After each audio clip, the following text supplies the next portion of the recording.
कहानी हॉस्टल की चौथी मंजिल। भूमिका सौरभ एक छोटे शहर का सीधा सादा लड़का था।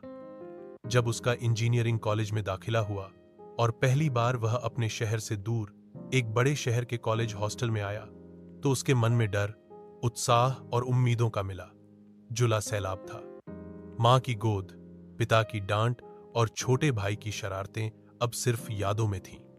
हॉस्टल की चौथी मंजिल पर कमरा नंबर 407 अब उसका नया ठिकाना बनने वाला था। पहले दिन की घबराहट, सौरभ ने जैसे ही हॉस्टल में कदम रखा वैसे ही उसे लगा जैसे कोई नया संसार खुल गया हो। हर कमरे से आवाजें आ रही थीं, कहीं हंसी, कहीं गालियां, कहीं गिटार की धुन तो कहीं किताबों की सरसराहट। चौथी मंजिल पर चढ़ते हुए उसके कदम भारी हो गए थे। रूम नंबर 407 का दरवाजा खोलते ही उसे 3 जोड़ी आंखें घूरती हुई मिली। नया माल आ गया है, उनमें से एक लड़के ने मुस्कुराते हुए कहा। नाम क्या है भाई? दूसरे ने पूछा। सौरभ, मैं अंकित हूं, ये अली है और वो शिवा। अब हम चारों इस कमरे में अगले 4 साल साथ रहेंगे। सौरभ को थोड़ी राहत मिली। इन तीनों की बातों में अपनापन था जो धीरे धीरे दोस्ती में बदलने लगा। रैगिंग या अपनापन? हॉस्टल में पहला हफ्ता किसी भी नए छात्र के लिए चुनौतीपूर्ण होता है। सौरभ भी इस दौर से गुजरा।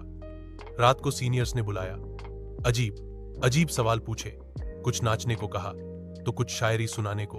डर तो लगा, मगर जब सब हंसने लगे तो उसे भी मजा आने लगा। एक रात सीनियर आदित्य ने सौरभ से पूछा, तू यहां क्यों आया है?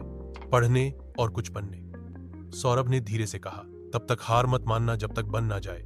आदित्य ने कंधे पर हाथ रखकर कहा। उस पल सौरभ को पहली बार एहसास हुआ कि हॉस्टल सिर्फ शोरगुल नहीं, एक जीवन पाठशाला है। रातें और दोस्तियां।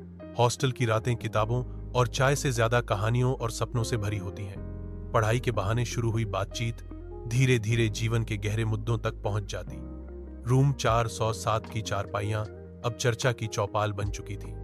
कभी फिल्मों पर बहस होती, कभी राजनीति पर और कभी किसी की अधूरी मोहब्बत पर। एक बार शिवा ने कहा, तुम लोगों को पता है, मेरी मां ने पहली बार मुझे हॉस्टल छोड़ते समय रोते हुए गले लगाया था। वो पल आज भी मेरी आंखों में है।